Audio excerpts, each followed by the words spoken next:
Bien, entonces para terminar con esta unidad de luz y luminotecnia vamos a definir y describir brevemente las magnitudes fundamentales para estudiar todos los efectos de iluminación o lo que se conoce con el nombre técnico de luminotecnia.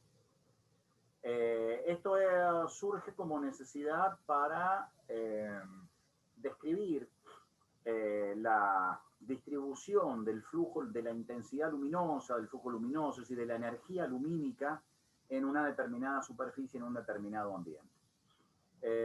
Se puede hacer a través de, como siempre hacemos en física, de la definición adecuada de magnitudes que nos permitan describir convenientemente este proceso y que después son utilizados para hacer el cálculo. En alguna otra materia van a tener el cálculo de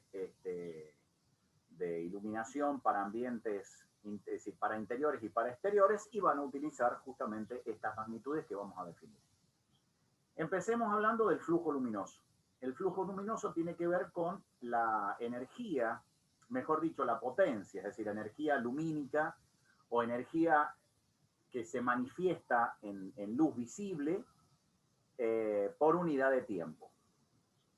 A eso se le llama generalmente potencia radiante o flujo luminoso.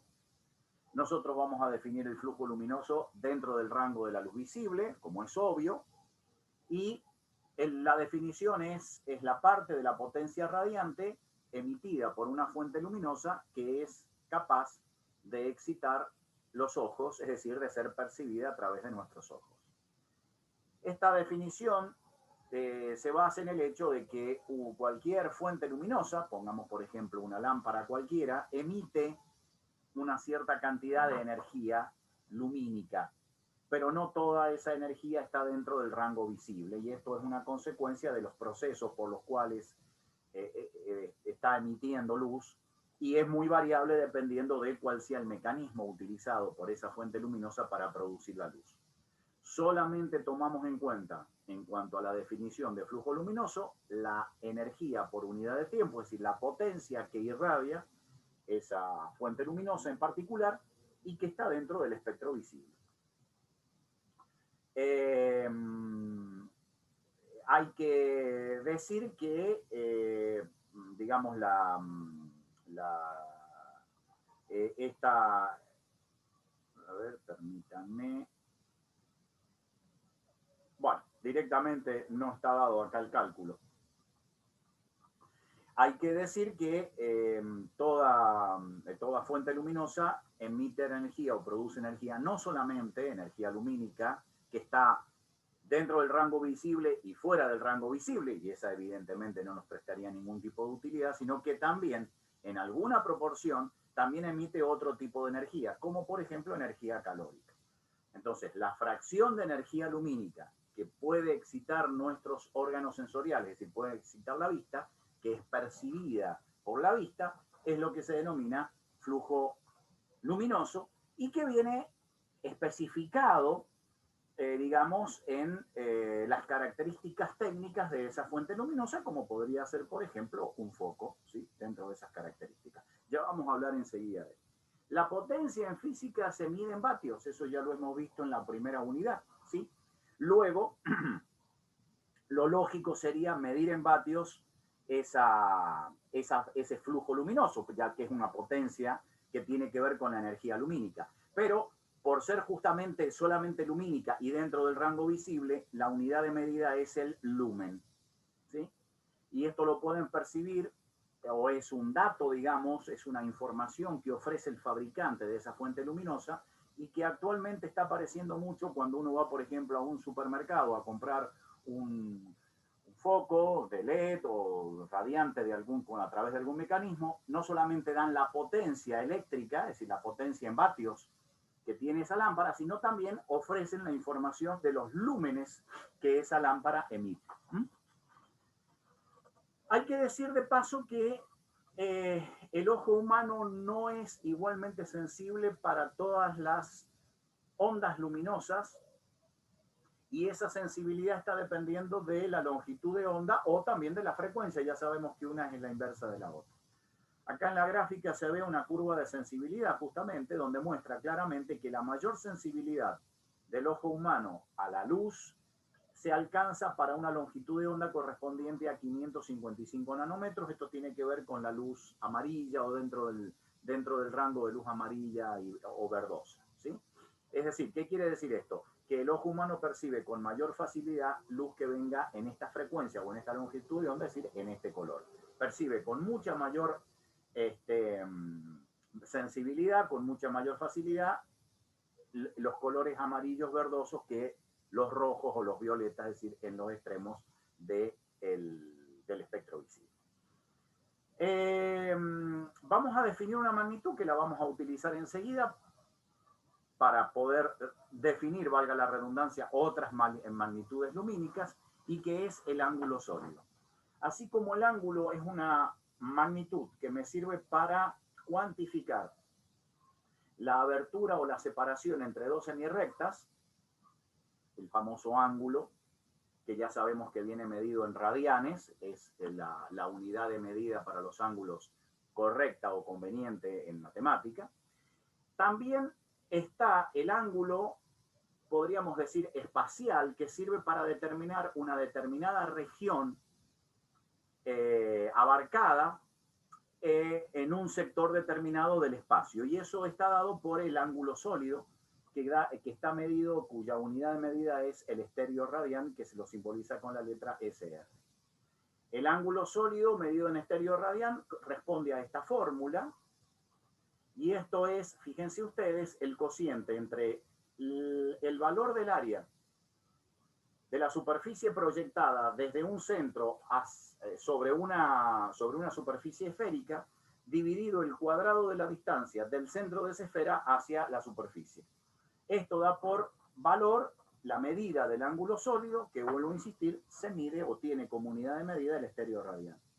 Para el caso de una esfera total, la superficie total de la esfera es 4πr cuadrado, dividido la distancia del centro de la esfera a la superficie, es decir, el radio de esa esfera sería r cuadrado, o sea que el ángulo sólido correspondiente a una superficie esférica es de 4π estéreo radián. Bien, perfecto. Ya más enseguida vamos a aplicar, vamos a utilizar el estéreo radián. Si la luz viajara, si la luz emitida por una fuente luminosa viajara en línea recta, es decir, no saliera en dirección radial, sino que saliera enfocada en una sola dirección, el flujo luminoso sería lo suficientemente adecuado, digamos, para describir la energía luminosa que afecta una región determinada, es decir, una superficie determinada. El problema es que ya sabemos que una fuente teórica, ideal, puntual, emite en todas las direcciones del espacio en forma radial. Y a nosotros nos está interesando la cantidad de luz emitida por esa fuente que afecta a una determinada área limitada de ese espacio.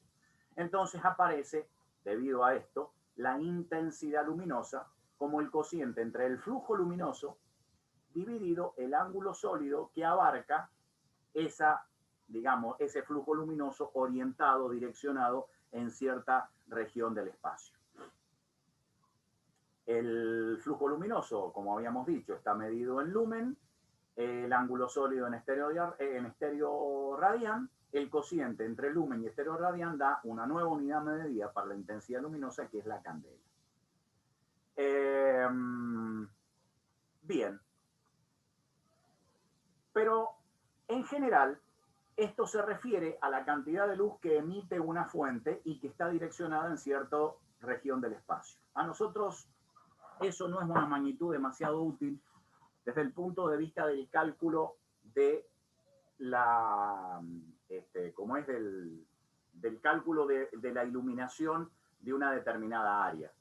Nosotros en eso, es decir, todas estas dos magnitudes que acabamos de definir como flujo luminoso e intensidad luminosa se refieren a las características de la fuente que está emitiendo luz.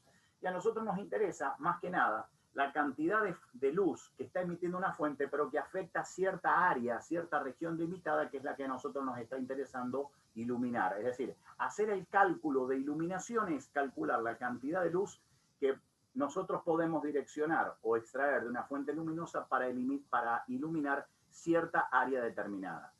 Entonces, digamos, pensando en las aplicaciones prácticas que tienen estas fuentes luminosas, vamos a definir la iluminancia como el cociente entre el flujo luminoso emitido por cierta fuente que estamos suponiendo siempre puntual, pero que afecta un área determinada, como muestra acá el dibujo. Todos los rayos de luz que salen de una fuente con una intensidad I tienen una determinada dirección y están concentradas en cierta región del espacio. Eso define la intensidad luminosa de esa fuente. Pero a nosotros nos está interesando, de todo este flujo luminoso, cuánto de este flujo luminoso afecta a una superficie de área A y perpendicular al eje o a la dirección radial de los rayos luminosos que salen de esa fuente. El cociente del flujo luminoso dividido el valor del área me está dando lo que se llama la iluminancia. El flujo luminoso se mide en lúmenes, el área se mide en metros cuadrados, lúmenes sobre metros cuadrados me da la unidad de iluminancia que es el lux. Bien, perfecto. Acá tenemos el por qué la intensidad luminosa no es conveniente y es más adecuado la iluminancia que la intensidad luminosa. La intensidad luminosa tiene en cuenta la cantidad de flujo luminoso que está llenando, abarcando, que se está dirigiendo, que está siendo emitida en cierta región del espacio, medido a través del ángulo sólido. Pero cuando ese flujo luminoso choca sobre una superficie, la cantidad de flujo luminoso que afecta a esa superficie es distinta de la cantidad de flujo luminoso que llena esa región del espacio medida o cuantificada por el ángulo sólido. Y acá tenemos la gráfica de esto, la representación gráfica de lo que está sucediendo. Este ángulo sólido que estaría dado por delimitado por esta región del espacio, que está midiendo justamente el ángulo sólido correspondiente a esta superficie de acá, si la superficie no coincide exactamente con el área proyectada que me permite calcular el ángulo sólido, entonces esa inclinación tiene que ver con la proyección del área sobre ese casquete esférico. Es decir, el valor del área afectada por el flujo luminoso queda reducida en un valor A por el coseno de tita. Bueno, ese es el valor del área efectiva que está siendo afectada o iluminada por ese flujo luminoso. De ahí justamente que la iluminancia es una magnitud más práctica, es decir, es más adecuada para calcular la iluminación de una determinada área de trabajo. Bueno, muy bien. Acá tenemos, combinando las fórmulas que habíamos obtenido anteriormente del flujo luminoso y el ángulo sólido, obtenemos una fórmula de la iluminancia en relación no con el flujo luminoso, sino con la intensidad luminosa, que es más práctica, puesto que, vuelvo a insistir, la intensidad luminosa es algo que, digamos, que tiene que ver con el direccionamiento del flujo luminoso en la región del espacio.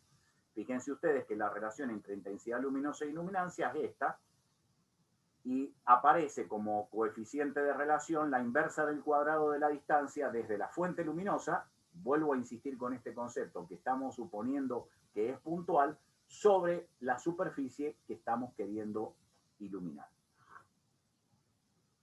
Bien, acá tienen algunos ejemplos sencillos que no ameritan demasiada discusión, es muy sencillo. Y con esto, entonces, terminamos con las magnitudes físicas que se utilizan, brevemente, con las magnitudes físicas que se utilizan en luminotecnia. Lo que hay que notar acá en esta fórmula es que como la dependencia entre iluminancia e intensidad luminosa es con la inversa del cuadrado de la distancia, lo que vemos es que mientras más nos alejemos de la fuente luminosa, el flujo luminoso, la intensidad luminosa que está afectando un área determinada, decrece rápidamente. Por eso es que cuando nos alejamos ciertas distancias de las fuentes luminosas, su intensidad se ve fuertemente afectada justamente por esta dependencia de la inversa del cuadrado de la distancia. Bueno, muy bien, estos problemas son lo suficientemente sencillos como para que no se necesite demasiada explicación, simplemente aplicación directa de todo esto. Este problema quizás amerite algún tipo de explicación. Esta es la fórmula que se utiliza cuando acá lo tenemos, es esta fórmula de acá, se utiliza cuando el área sobre la cual impacta o se distribuye ese flujo luminoso no coincide con la proyección del área sobre el casquete esférico, es decir, está afectado por el coseno del ángulo, como muestra claramente este dibujo de acá. Si el área no está orientada en la dirección del casquete esférico sobre el cual se proyecta, que es la proyección, digamos, que hace cuando uno quiere calcular el ángulo sólido, vemos que la proyección del área queda afectada por el coseno del ángulo, que siempre es menor que 1. Entonces, al ser menor que 1 y estar acá en el numerador de esta expresión, quiere decir que la iluminancia que va a recibir esa superficie, es decir, la cantidad de intensidad luminosa que la va a afectar va a ser menor que en el caso de un área que es perpendicular a la dirección radial respecto de la fuente. Entonces, con eso en mente, es que resolvemos este problema. Me da una lámpara de filamento de tungsteno, es decir, las lámparas anteriores a las de LED que tenemos ahora, me está dando la intensidad luminosa de 300 candelas, esto es un dato que da el fabricante, pero me dice que está situada a 2 metros de una superficie de área, una determinada área, y formando un determinado ángulo respecto de la normal. Fíjense ustedes que este ángulo θ es el mismo ángulo θ que queda medido desde la dirección perpendicular a la superficie en la dirección radial a la fuente respecto de la perpendicular de la superficie que está inclinada. Es decir, el ángulo de inclinación de la verdadera superficie respecto de la teórica proyectada. Entonces, con esos datos directamente reemplazamos el flujo luminoso, es decir, calculamos, digamos, la iluminancia y los cálculos son suficientemente sencillos como para que no tengan ningún problema en, digamos, en ser interpretados. Bien, muy bien. Con esto entonces finalizamos la descripción de luz y de luminotecnia.